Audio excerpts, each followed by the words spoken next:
নমস্কার বন্ধু, তোমরা সবাই কেমন আছো? আশা করি সবাই ভালো আছে। একটা খুব ইম্পর্টেন্ট কথা বলতে মনে করে আজকে এলাম।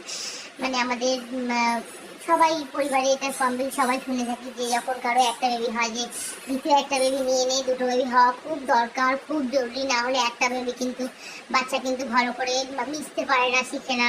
এটা একদম ঠিক, মিশতে শেখে না, যে এটা ব্যাপারটা খুব ইম্পর্টেন্ট।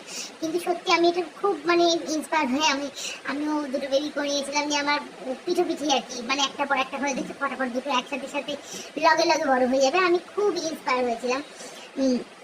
আর মাঝে মাঝে সত্যি আমি বুঝতে পারি না যে আমি এত লাকি কি করে হয়ে যাই। মাঝে মাঝে আমার দুই ছেলে এত ভালোবাসা থাকে, একে প্রোটেকশন দিচ্ছে, সে তাকে প্রোটেকশন দিচ্ছে, একে কিছু বললে ও খেতে আছে, তাকে কিছু বলে সে কাঁদছে।